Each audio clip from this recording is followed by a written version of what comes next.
بسم الله الرحمن الرحيم. اللهم صل وسلم وبارك على سيدنا محمد وعلى آله وصحبه أجمعين، صلاة وتسليما إلى يوم الدين. حبيبي يا رسول الله، إن شاء الله النهاردة هنعمل معاكم أكلة حلوة قوي. هنعمل معاكم سمك ماكريل. هتشبعي وهتاكلي وهتنبسطي في أيام الشتا ديت. احنا بنحب ناكل حاجة تشبعنا دايما وتملى بطننا. تمام. دلوقتي أنا بعمل التتبيلة بتاعت السمك. هعمل سمك ماكريل كده، كام قرن كده فلفل حامي، على راسهم توم محترمة. تمام. وهفرمهم في الكبة او ادقهم في الهون. تمام. انا عملتهم في الكبة زي ما انتوا شايفين كده.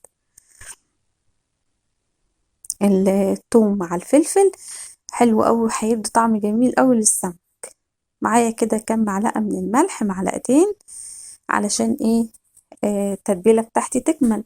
وحطيت كمان معلقة صغيرة من الكزبرة، ومعلقة كمان من الكمون. طبعا تتبيلة السمك احنا عارفينها: كمون وكزبرة ناشفة وملح وشطة وكركم.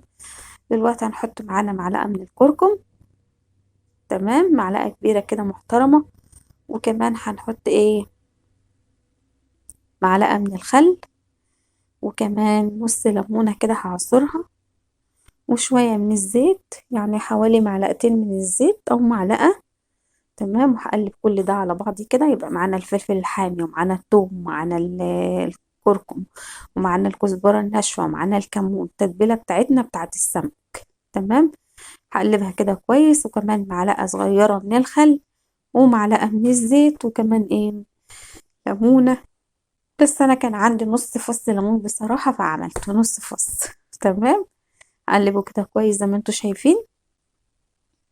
هتاكلي وتشبعي، ولادك هيشبعوا، وما شاء الله يعني على الطريقة دي. اعمليها وجربيها وان شاء الله هتدعيلي.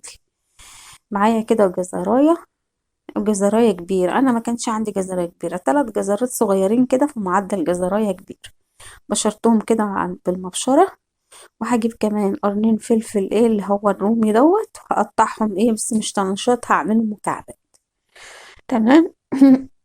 ان شاء الله تعجبكم الطريقة، واللي يعجبه الطريقة بإذن الله يعمل لي لايك، ما تنسونيش. واللي ما دخلش في قناتنا لسه، قناة دنيا وحنان ودنيا، يدخل يشترك كده ويكون من ضمن ايه؟ أسرتنا الجميلة ان شاء الله. كمان معايا بطاطستين هقطعهم كمان مكعبات هما كمان. تمام. عايزين يا جماعة نعمل أكلة تشبع. انتوا عارفين الشتا بقى بيجوع بصراحة. اه والله الشتا بيجوع. انا واحدة من الناس بجوع في الشتا. اكيد في ناس كتيرة كده زيي، لان احنا لما بنجوع بيبقى جسمنا بردان. اول ما بناكل كده بندفى. معايا كام بطاطساية مع بطاطس، معايا 2 بطاطس. عايزة بقى تاكليها بعيش، صينية السمك ديت كليها بعيش، عايزة تاكليها برز كلها برز، انا هعمل معاها رز. عشان انا عيالي يعني بيحبوا الرز. تمام. اقطع كده البطاطس زي ما انتوا شايفين مكعبات، ومعايا الجزر عملته في المبشرة. تمام. ومعايا كمان هجيب بصلتين كده اقطعهم ايه؟ جوليان، او اقطعهم جوانح.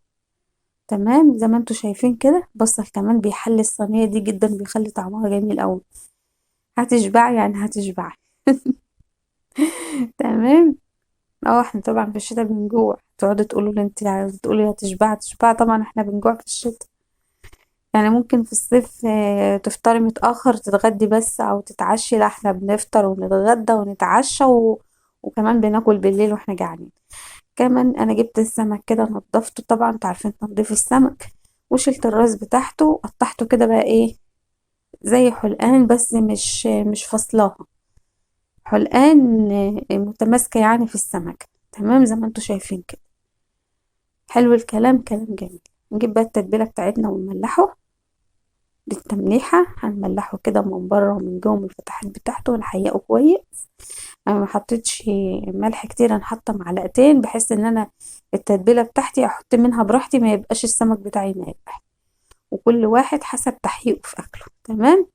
نجيب معانا صينيه ألمونيا كده محترمه. انا بحب اعمل في الألمونيا السمك. هنزل كده بالجزر والفلفل والبصل والبطاطس، كل الحاجات اللي انا ايه؟ قطعتها دي. وكمان عليهم معلقه من التملحه بتاعتنا الحلوه دي، وهقلبهم. هتقولوا لي فين الطماطم؟ هقول لكم حاضر، اصبروا بس عليا وشوفوا كده الطريقه دي. هتشبعي يعني هتشبعي. تمام. نقلب كده كويس في الصينية زي ما انتوا شايفين، وبعد كده هقوم فردها كأن انا ايه يعني ايه فردة كده ايه بتزاية. ما شاء الله عليها شكلها جميل. الفرشة اللي انا عاملاها تحت السمك دي، ليه بتقولي تحت السمك؟ كنت استني لما تجيبي السمك وتكملي، لما انتوا كده كده هتعرفوا. وجبت السمك بتاعي كده وايه ورصيته في الصينية. بس كده خلاص؟ لا طبعا لسه. الفرشة بقى اللي تحت دي بتاكلي منها بصراحة، يعني ما شاء الله عليها، هتشبعي. هجيب بطاطساية كده كبيرة حلوة وهقطعها طرنشات. تمام. هجيب بطاطساية كبيرة واقطعها طرنشات. ليه؟ هتشوفوا دلوقتي احنا عاملينها ليه. تمام. طبعا مش هخليها طرنشات كده بس، ده انا هقسمها اتنين علشان اقدر اكمل بيها اللي انا عايزة ايه، اللي انا عايزة اعمله.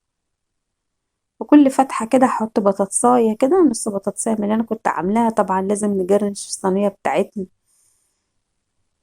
جربي السمك ده هيعجبك جدا جدا جدا، طعمه جميل. وتقدري يعني تستغني عن الرز وتاكلي بعيش. تمام. كده رصيت البطاطس بتاعتي على السمك. في الوقت ده انا كنت جايبه ايه، كنت جايبه بقى ايه، نص كيلو من الطماطم. يعني حوالي حبيتين من الطماطم كبار كده، اقل من نص كيلو، عن حاجات بسيطه. ضربتهم في الخلاط، وعليهم فصين توم زي ما انتوا شايفين كده، وعليهم شويه ملح وشويه كزبره وشويه كمون. نفس تتبيله السمك بتاعتي، بس حطيت كل الكلام ده كله في الطماطم.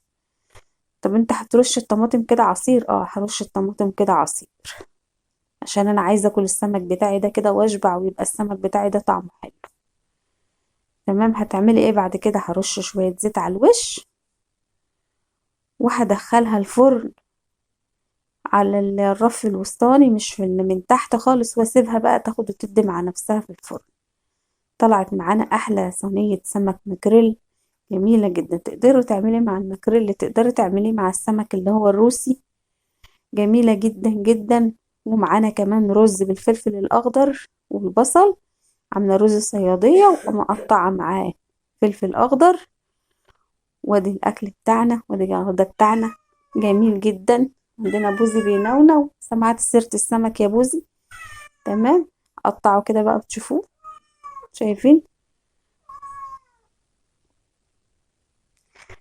ادي السمك بتاعنا، ومفيش حاجة لازقة في الصينية زي ما انتوا شايفين اهوت. الايه الفرشة اللي انا كنت عاملاها تحت، ما شاء الله عليها جميلة جدا. تغمسي بقى بالرز، تغمسي بالعيش، مش محتاج جنبه سلطة. هو السلطة بتاعته منه فيه. السمك معانا هو، وكمان مستوي جميل. نطلع كده حتة سمكة ندوقها معاكم. متنسوش تعملوا لايك.